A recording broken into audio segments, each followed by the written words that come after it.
I hope you're doing well. Well, we're almost at the end of the year, but just at the end of the year from November right until December, we have two nodal changes. One's going to happen from November 3rd until the 22nd of December, and the other one will be happening from the 23rd of December 2025 right into May 2026. I'll talk about that in a later video, and that'll be the 3740 nodes, which will bring a whole channel for everybody, the Will Center. But for now, I want to talk today about the North Node moving into Gate 63 and the South Node moving into Gate 64. Now, the interesting thing about these two energies is that on the mandala, they're in opposition.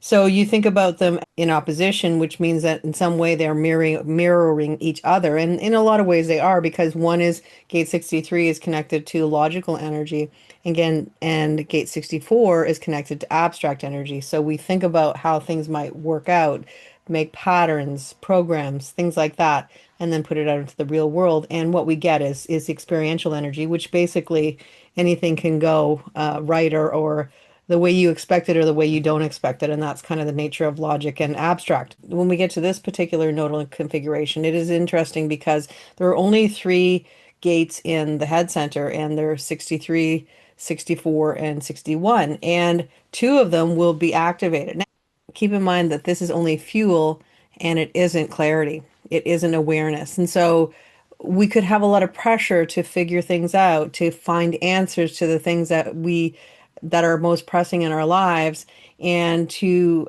have something to believe in or to understand why things happen the way they did. That's the biggest thing with Gate 64. And yet the clarity or the end to the confusion of Gate 64 doesn't come until the timing is right, and that's universal timing. So we never really know when we're going to get some clarity. And the thing about any of these energies, again, these are fuel gates for awareness gates, and the clarity is something that comes over all time. So in other words, we're always getting a little bit better, or we're getting more pieces to the whole picture so that we have more of an idea. Both of these energies can be connected to superconsciousness. So we could have downloads, big downloads of karmic information. We could have downloads of past things that happened to us. With Gate 64, we're trying to figure out, why did that happen in my life? What can I use going forward? And let go of the rest of it. And when we remember our thoughts from Gate 64, the thoughts don't come in sequence, they come in sort of a jumble. And that's why we need Gate 47 to sort of, which is the harmonic, to figure it all out for us. Gate 63 begins with doubt and suspicion, skepticism. The whole point of the 63-4 channel is to try and make sense or try and bring order to chaos. And so you're thinking about the world is chaotic or something feels chaotic, and now I want to answer to how I can start to move forward in life so that I can get rid of the chaos, have some sort of a pattern or an order so that I can feel more secure. And so these are the kinds of energies. So if we find that we have gone through something in our lives or some experience in our lives and we don't feel like we got anything from it, although that never really happens, we always get something. There's always experience that is put in our toolbox, and we just never know how or when we're going to use it, but it always comes for with a reason, and it always comes with a purpose. And so everything happens because it is part of our destiny, our life path, and we are meant to walk that path. And why do I know that that's true? Well, because it happened that way. You know, there's that old saying, everything happens the way it's supposed to, and people say, well, how do you know? Well, because that's the way it happened. And so that's the kind of energy that we're working with when we're working with these head gates. So lots of fuel, lots of pressure. Some people say that they feel that they have more pressure when the head gates are activated. Some people feel that they are having more headaches. And now, of course, this is not medical advice. If you're having any headaches or migraines or anything that is unusual or something that you're concerned about, you should always get, proper professional advice. But this is just something that some people say that they feel. And so those are the kinds of energies. But ultimately, this is the frequency of the environment, and it's going to begin in the sixth line and it's going to drop down to the first line eventually. And so this is the environment of conspiracy theories. This is the environment of wanting answers. This is the environment of skepticism, of doubt. This is an environment of believing or not believing. This is an environment of wanting to believe answers, wanting to have that stability to feel like, oh yes, this person has the answers. So we work it from that person has all the answers to eventually we look at our own selves and start to say, I have the answers that I need. And that's ultimately the truth. We all have our own answers. Now, that doesn't mean that we can't get guidance from outside of us. That doesn't mean we can't read a book, we can't watch a video, we can't ask somebody for advice. But ultimately, how we use that in our lives is our own business and our own trajectory and our own path forward. Now, if you have either gate 47 as a hanging gate, or you have a hanging gate 4, or you don't have a head definition or head najna, because that's the only way it can be defined, then this could be a time where it is about a karmic cycle that is happening. And especially because gate 64 is connected to cycles because it's experiential energy. And that's what Ra Uruhu said, was that when we have energy that brings us definition where we don't normally have it, that can mean some kind of a big event in our lives is unfolding, whatever that means for each one of us. And it also means that sometimes it can be more impactful for people with hanging gates, but that doesn't mean that everybody doesn't get involved with the energy, because you have to remember that this is an environment. And so you're in the environment of people who are reacting, or they're doing something in regards to how the energy is making them feel. And so this can be a chaotic environment because a lot of people are trying to get answers, searching for meaning, searching for a lot of things. Any kind of conspiracies that have been up and running, they're going to come to the forefront. And it's not about just being brushed under the carpet when it comes as an environmental energy. This is something where people are going to demand that they get answers. And there are even lines in gate 63 that even if you do get answers, it will never be enough. You want more information because it doesn't feel as though it's satisfying enough to feel that you have some security. And that is the bottom line, is the underlying concept of wanting to find security in the patterns. And that can be one of those things that we all live by. We want to see secure patterns. We want to see something that's predictable. And especially when we have gate 63 in play. And especially since it's the North Node, because that is going to bring even more of this intensity towards the future of what are the patterns going in the future? What are we going to see happening in the future? And who can secure the patterns in a way where we know that the leadership is strong? And if there's some doubt for the leadership, then that's even more of a concern for a lot of people. In the past couple of years, since 2007, we've had two nodal expressions with the 6364. One happened in 2016, and that was from June 8th to October 30th, 2016. That was when we had the reverse of what we have now. So instead of the north node being 63 and the south node 64, we had the north node as 64 and the south node as 63. And that can bring some subtle differences. What was happening then? Well, that's when we had the president of the United States, who is a current president, just going into his first term, just before the election was happening. So there was a lot of doubt. What is the pattern? How is it going to play out for me? There were questions about emails. There was questions about the election and interference, hacking rumors, media narratives. There were all those energies that were building up, and it was a time of a lot of conspiracies or concerns about interference, and a lot of different dialogues happening about things happening behind the scenes, not knowing all the information, which is kind of how this energy works. Then we also look at that particular time on June 23rd, 2016, there was a Brexit referendum. And that is when the UK voted to leave the EU, causing a bunch of confusion, questions of sovereignty, and doubt about the future of Europe. And so we could see potentially those kinds of energies showing up in the collective, some more finality or some more kind of closing a cycle, you could say, because when we're thinking about the cycles, we're also thinking about the concept of, again, gate 64 is a cyclical energy. So we're going to potentially close some of those cycles or sometimes build on those cycles and begin again. And we also have to remember that gate 63 is called the spiral of life, where all endings are beginnings. And this is where we're always growing on what we've already done. And so this is another step on the path that began in 2016. The other thing that happened at that particular time was that we had Syria and the Aleppo crisis and what was happening with all those people that were displaced, the migrants who were displaced. So go back a little bit further for from January 20th, 2007 to June 2nd, 2007. And that's when we had the exact same nodes as we have now. Now, what was happening just before then was we were building up to the financial crisis of 2008. And what was happening then was there was warnings the housing markets were peaking, and by mid 2007 people were starting to see things collapse. It was only in 2008 that things started to play out and we started to see that all the dominoes began to fall. So there was a lot of doubts. There was the Iraq war that was happening at that particular time. There was more people being troops sent over to this Iraq war. Then we had conversations about climate change. That's when Al Gore wrote his book, or he had a bestseller book in February 2007.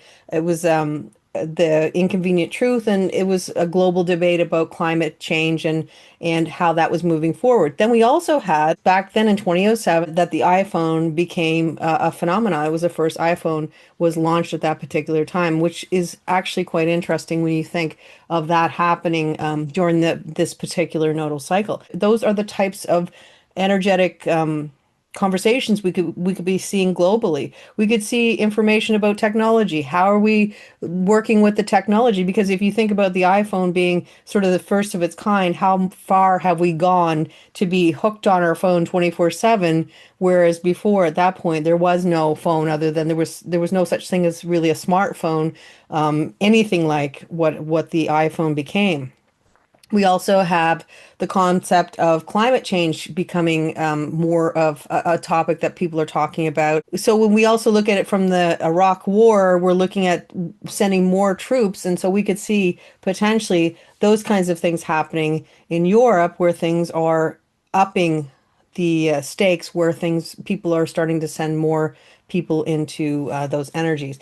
Keep in mind that this is just before we get into the 3740 nodes, and that will happen in December. And I will, as I said, make a full video on that. But there is a lot of energy for anxiety that can come with this whole nodal cycle. And so that's why it's really important to understand what the energy is looking like, what you might see, how everything may sort of explode or blow up, and to be able to stand outside of it, watch it for what it is, and not get swept away in the energy. That is the biggest key with how things will play out. And if it becomes too much of everything being almost coming at you, that's when we can step back into our own space, get away from it, unhook from social media, unhook from everything, and kind of find your center, because it can be the type of energy that is easy to get lost in your thoughts, to come up with things that ideas of things that may happen, to have suspicion, doubt about everything, doubt that you're going to be okay, feeling that the world is against you. But there's also this perspective of finding awareness, finding clarity, finding meaning in life. And so if we can lean into something that we can feel that we're actually gaining something from, and kind of lean away from the chaos and potential tumult that we can see on the world stage, that can make this transition a pretty much more smooth than it can be if we let it all build up and become something that kind of takes us into places that we don't really want to go. And the nodes always move in retrograde, and so we know that they're going to start in the sixth line. And so we will have the sixth line beginning, and that will happen from November 3rd to November 16th, and that's going to be where we have gate 63 line 6 and gate 64 line 6. Now, always keep in mind that as soon as we're moving from a sixth line to a first line, if we're moving from a sixth line when it's going when it's going in regular motion from a sixth to a first line, or when we're moving from a first to a sixth line, we always have some melding of those two energies. And so they're carrying those two themes and putting them together. We're moving out of the themes of oppression and grace. And in the first line, we're moving out of the theme of oppression. The world is out to get me. Things are not going well. Or alternatively, to push those negative thoughts out of your stratosphere, and to understand that whatever's happening is going to happen, and you have the ability to move through it with grace if you decide to. Now, with gate 22 line 1, that's called second class ticket. And what that means is that there are people who will want to push to the front, but they'll get pushed away from the front, or they'll be told, no, you have to wait in line just like everybody else. So there's that perspective.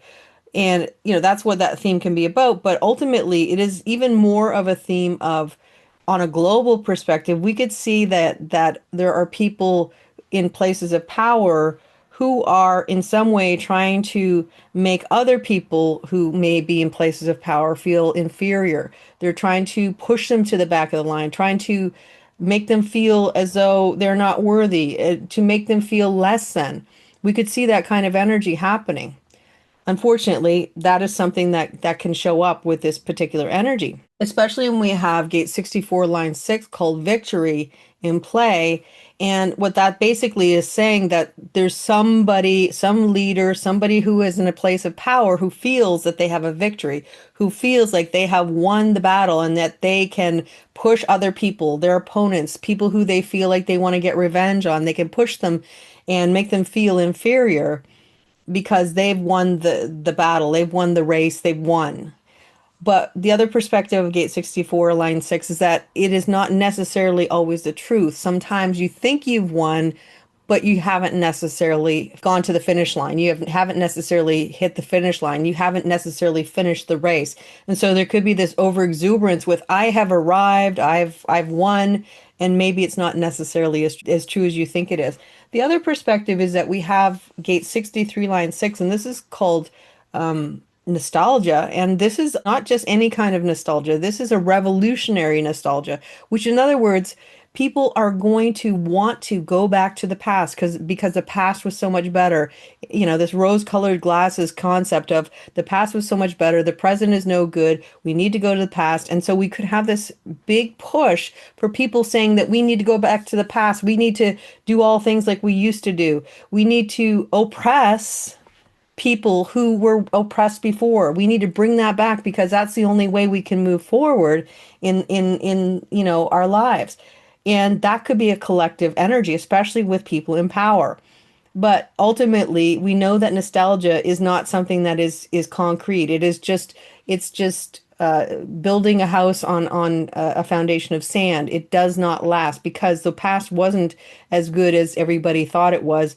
And especially when we have Saturn going to be moving into gate 36 line 3 later on in the month of November, we know that this is not something that we can stay with, because Saturn is saying we are at the point of transition. We need to move forward. There is no going back. There's only going forward. Now, that doesn't mean we can't take lessons from the past, the important things, the things that matter, the tools that will help us on our journey forward, the things that maybe we used to do that maybe we want to do again. So maybe potentially you used to can vegetables, or you can something and you want to do that again. That's sort of nostalgic. People are not always doing it, but we see that a lot of that's happening again. People are starting to do that because it can be more economical in grocery bills and those types of things. And so there is something to be said about, yes, picking and choosing about the things from the past of what to bring back, but not necessarily bringing back that level of oppression, which is what we may see happening for the first couple of weeks of November.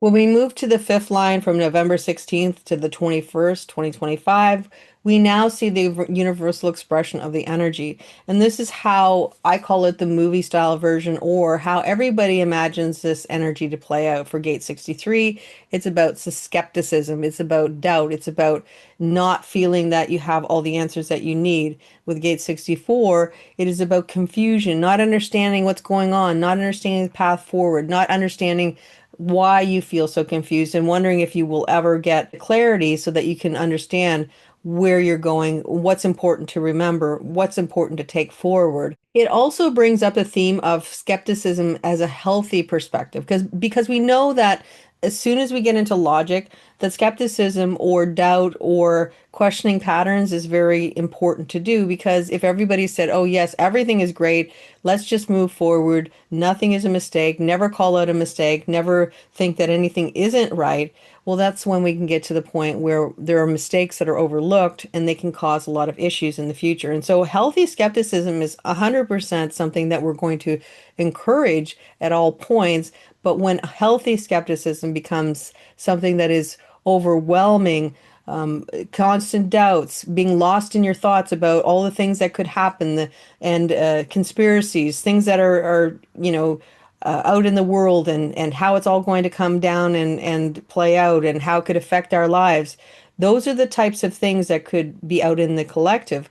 And then we also have the idea of putting our trust in false people, putting our trust in people who say the right things. Although you would think at this point we would be beyond that, but this brings that environment of people still saying, "Oh yes, I want to believe in this person. I want to believe that they have the answers that I need." And that comes to the perspective of, it's a sense of security.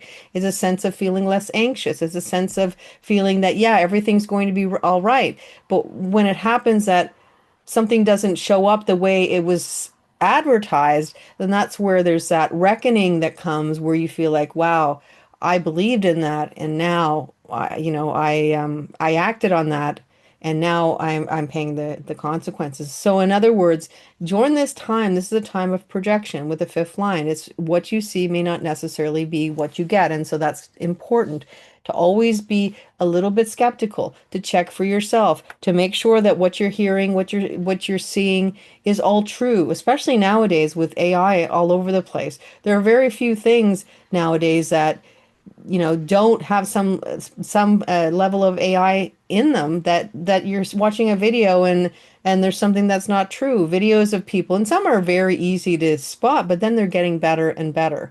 I mean, now they even have an AI actress who, is starting to ring the bell of people saying, well, how does the entertainment industry continue when we have an AI actor or actress who will do just about anything, will do anything that they are programmed to do. And so now you have a completely different atmosphere for how entertainment moves forward. This could be a time where world leaders, leaders of any kind, people in power, are very exuberant with their answers, and we will do this, and promises all over the place. And yet all of it is lip service. Nothing is absolutely going to come to fruition as they are portraying it as. And so again, holding everything as being suspicious, not in a way where it becomes unhealthy, can be something that is beneficial to you during this time, especially for the whole cycle, for the whole nodal cycle. Having healthy suspicion is always recommended in this kind of an atmosphere. Now, again, this could be when we see conspiracy theories that have been in the pipeline, upping their frequency, more people talking about them. And so you see from the fifth line, you're going to have the beginning of, oh, okay, this information needs to come out. More people are coming out with their own ideas of what they think happened, certain events that happened. And there's been a lot of events that people are questioning right now, a lot of conspiracy theories going on. And I'm not saying that they're right or wrong, but I'm just saying that we don't have any of the proof or facts yet. But this is where people are saying we definitely need to get more information. And then when we move to the fourth line, and that's going to be from November 22nd to December 1st, 2025, then this is where we have this fixed perspective. We need answers on this specific thing, and we will not let go until we get them. And that could be the economy. That could be conspiracies, or this could be information that they want released that hasn't been released, that everybody's been asking for. This is the powers that be that are trying to hide away information that can paint them in a unfavorable light.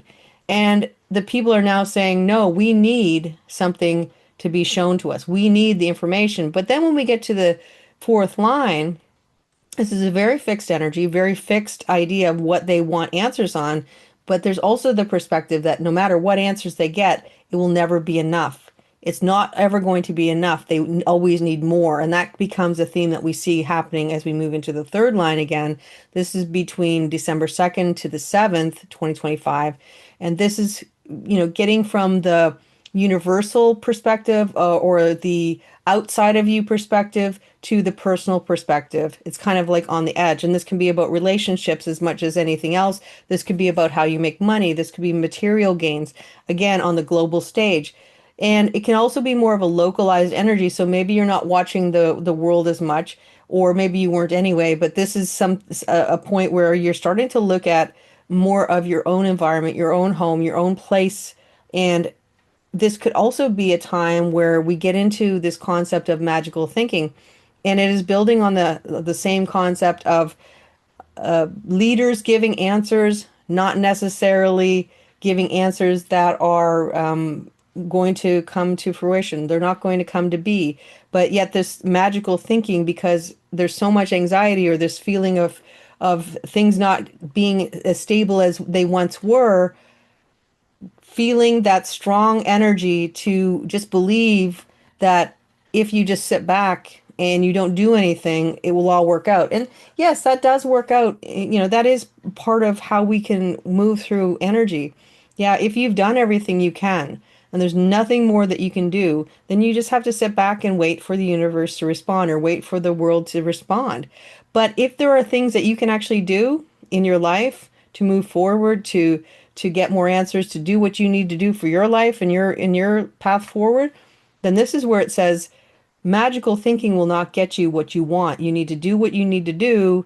And then when you have, let go and see what happens. And that's where we can get into that sort of situation where it's the magical, everything will just work out and everything will be great and we don't have to do anything. But that's not necessarily the truth. You have to do something, as we all do. We all have to do something in order to make our lives run the way we want it to run. We can't control a lot of things, but those things we can control are the things that we're encouraged to put our energy into and to make things happen in those specific areas. There will be two schools of thought. One is that you'll believe whatever people tell you because you just want a magical solution, or alternatively, you won't believe anything unless you've checked it out yourself and you've done your homework and you have sort of an idea of what exactly is going on. And this will be, people will do both of those things and somewhere in between. Maybe they'll do a little bit of each, but ultimately that's where it's important not to get sucked into magical thinking, but also understand that we can't do everything understandably, and that surrender is part of our trajectory forward, but there's also the perspective of doing what we need to do for our own lives. Now, when we get to the second line for gate 63 line 2 and gate 64 line 2, that's going to happen from December 8th to December 18th. And now this is an environment where we're calling out our leaders, calling out for answers, calling out for something to change, for better patterns, for better structure, for something that is going to hold. Because right now there could be this feeling that chaos is taking over, that things are not showing up as they were advertised, that things are not looking very promising for the future. It's much about the question as it is about the answer. So it's about asking the right questions to the leaders. Why whatever those questions are, that you're going to get an answer that is actually more substantial than just the fluff and stuff that when you don't ask the right question, you can get. So if you're very specific and you do your homework with asking a good question, it's the whole idea of the genie that says you have three different wishes you can have, but to be very specific about how those wishes happen. And that's the same with a question. The question can give you a lot of information if you ask it in a way where you're trying to get as much as you can from the answer. And so this is also when we have Saturn moving into gate 36. It'll be in for that period of time, 36 line 3, which is called transition. And this will be the last time it's in this energy for another 28 to 29 years. And so this is where we're saying goodbye to what was, and we're moving into the new version of a new cycle, whatever that looks like as we move forward. And this is where we can't look to the past for past solutions. They don't work anymore. We can't look to past leaders because they don't work anymore.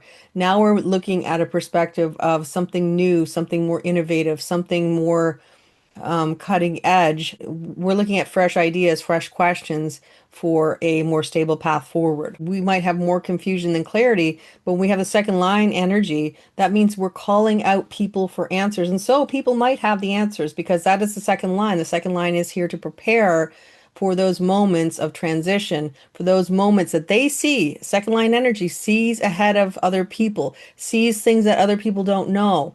And they may have the answers that you need, but you have to ask the right question. And that's the biggest key for this time period. And finally, from December 19th to the 22nd, we have the nodes moving into gate 63, line 1, and gate 64, line 1. And as soon as we get a first line energy as an environment, we know that that's potentially going to bring this energy of fear or anxiety, or things are getting more authoritarian, because that's the type of energy that comes with the first line. So this is a time where it's even more important to be aware of the energy, to see how it's working, to see how the people are reacting to it, and to pull yourself out of the fray if necessary, if things get a little too much to move through. And so this is about taking care of yourself, understanding your limitations, and sort of working within the energy as much as you can. We also will have had Pluto having moved into gate 41, line 1. And because of that, we know that that potentially can bring up this level of authoritarian energy, the strong man energy, this energy of I know better than you and I will tell you what to do. And some people will align with that energy, but then there's also other people who won't. But also remember that when we come to the first line, this is an authority who actually knows what's going on, as opposed to somebody who says they know what's going on, but they don't necessarily know what's going on. And then it becomes more of a, I'm going to tell you what to do, even if I don't really know what to do, or I'm going to tell you what to do and you're not going to have a choice. And that becomes less of an authority and more of an authoritarian energy. And that's what we might see happening as we move forward. And if you keep in mind that this is December 22nd, this is sort of the culmination of the energy of 2025. So we are closing out the year with the energy of doubt and suspicion, questions for the future.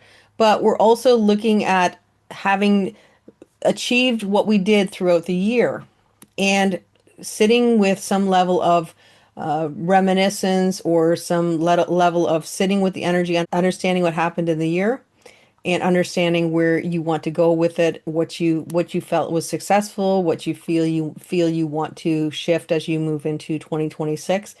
The thing here is that there's two ways that we can work with this. And one is that we see that we have had a certain amount of achievement, but we don't necessarily know if we can keep that up the pace. Maybe the circumstances have changed. Maybe the environment that we began in 2025, the beginning of 2025, and the environment that is at the end of 2025 is much different. And so maybe we don't have that ability to continue on with the same way we did things for the year. And that's about sort of holding and watching, and making the kinds of moves that will be in your best interest, not rushing ahead, not saying, okay, let's move on to the next thing, because that's the whole point of experiential energy. We pause, we reflect, we get what we need to get from the experience that we just had before we move on. But there may be a tendency for people to feel like, especially world leaders, especially people in powerful places, to feel, oh, we've done great. Let's push even more. Let's push the card even more. Let's push the envelope even more.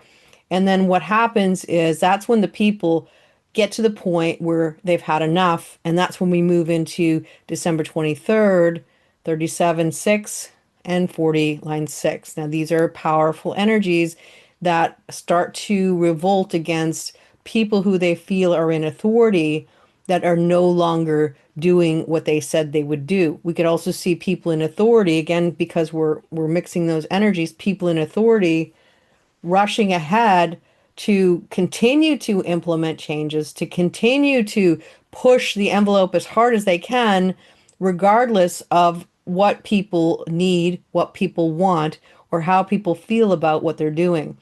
Then we get into gate 40, line 6, which is where we are removing not only the people who are leaders, but we're moving their whole entourage, all the people that no longer are fit to serve based on what the tribe sees. because this is a very tribal energy. This is community energy. And keep in mind, this is the last time we're going to have this nodal cycle before we move into the 2027 mutation or the 2027 global cycle change. So it is an impactful time.